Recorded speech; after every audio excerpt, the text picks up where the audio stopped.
You can't fade him. He's Jayson Tatum, now the youngest Celtic ever to go for 30 and 10 in a playoff game, finishing the game with 32 and 13 rebounds as the Celtics go up 1-0 against the Philadelphia 76ers in the 8-point victory. Allow me to reintroduce myself. My name is Ro Parrish, chilling here. You know what the name of the game is. It's Playoff Central live right here in Studio B and NBA TV. And I'm not here solo dolo. I got my homies with me, the best of the best ever to do it. Dennis Scott is in here, the Hall of Famer Gary Payton. Hey, 3D, when Tatum's letting them fly like that, there's no way the Celtics are going to take L's. No, and I think Jayson Tatum here around here, guys, it's a game of runs. The Sixers made a great run there at the end of the third quarter, beginning of the fourth. But when Jayson Tatum, as the young kids say today, getting his bag, hitting the mid-range shot, putting the ball between his legs, shooting the threes, and really having a good feel for himself, playing good defense, blocking shots on that end of the floor. So he brought his total game tonight here in Game 1 to get this series off to a great start for the Celtics. The longest playoff rivalry in NBA history right now, 21 series going on between these two teams. Jayson Tatum, new career high 32. His previous career high was 28, which came against the same Philadelphia 76ers. GP, looking at these Sixers, though, they don't have Ben Simmons, obviously one of their all-star players. They're adjusting to life without him. What did you see from the Sixers, and what should they take away from this Game 1? Well, they should be very happy because they stayed in the ball game, and they're right there. I think they can't go in low. You know, they went in a lull in the fourth quarter, and they didn't score a basket.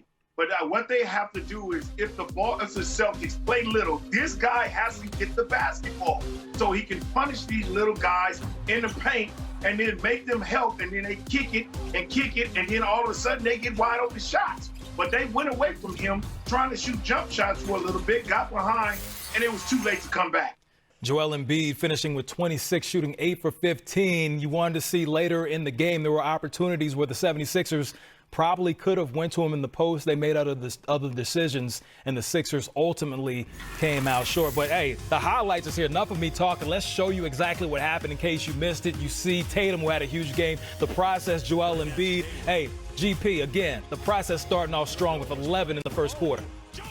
Yes, and that's what you see. He's active and moving. But once a big man tries to post up and your guards don't feed the ball, he starts to fade away.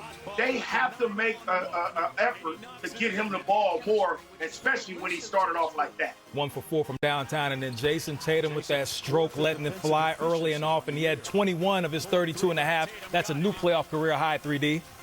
Yeah, stopping and popping, getting to his spot on the floor, feeling good about himself. And as you see one go down, that's right, give me the shoulder shake, baby.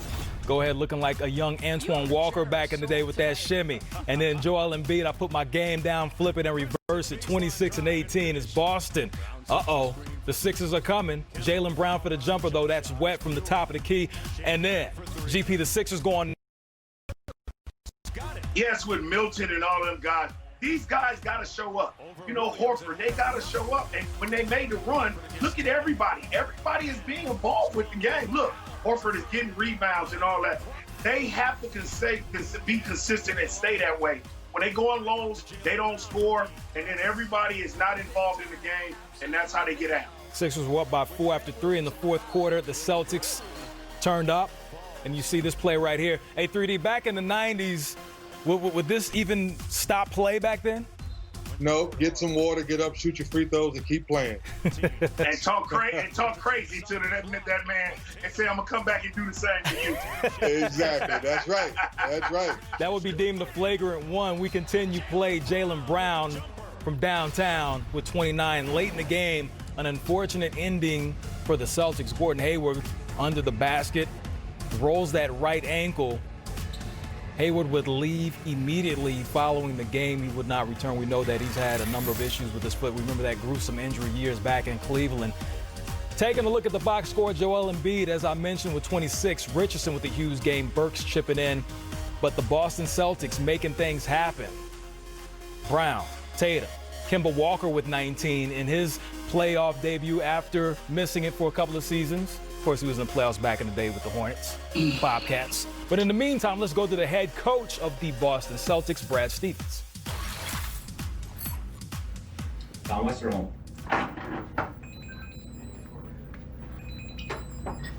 Hey, Brad.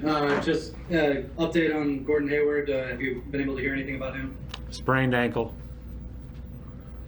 Don't know the severity, but he's clearly in pain and looked like it had some swelling already. That's my medical review. Sherrod? Hey, Coach. How's it going? Hey, Sherrod. I wanted to ask you about just the play of Tatum, particularly in the first half, where he seemed to set the tone and just how he was able to kind of wrap it up there at the end with some big plays for you at both ends of the floor. Yeah, he was really good. I thought he was unbelievable defensively the whole game, talking and helping and long in help, communicating and leading. And he's, he just makes he makes a huge impact on that end. And then offensively, it doesn't feel like he's got 32 for, at the end of the night. He just plays the game within himself and finds the next right play and did a lot of good things tonight, as Mark usual. Nico? Hey, Coach, and then during the second half, Jaylen Brown steps up and makes a ton of huge plays and shots. Just the combination of those two guys to be able to have one guy start and one guy kind of finish during the second half, just how dynamic are they as a duo? Well, I think when you talk about playoff experience, that really doesn't mean anything when you go into one game. You got to play in that game. But those guys that's what they've done their whole careers, and in the playoffs and the regular season, they've just, consistently gotten better, but they make big plays and timely plays. They both did tonight. A couple of Jalen's threes were enormous for us, down 5 or 6. We gave up a couple of layups and bad defensive plays that, could have really hurt us and turned the tide the other way. But Jalen's three, his drive, his transition, getting fouled, he just did a lot of good things, as usual. Question in person, Gary Washburn. Hey, Brad. I think you guys up 70-59. Things are going well. Then it seems like kind of what happens, the game gets sloppy, and then some things slip, and then they take a lead. What happened there? Then how are you guys able to get out of that? Yeah, I mean we got to get better at that. I thought we really made great strides against Brooklyn and Toronto in the seeding games where we just kept going, and we need to keep going no matter good or bad. I'm really happy with the way we responded when we were down. But there were 3 or 4 times we were up 10 or 11, and it got cut to 3 or 4. We got to be better than that. Now, that said, the other team's good too, and they're physical and they're tough and they're hard to play against. And they did a great job defensively, making it hard for us to catch. So I got to give them credit. I also think we need to do better in those moments. Tim Bontemps.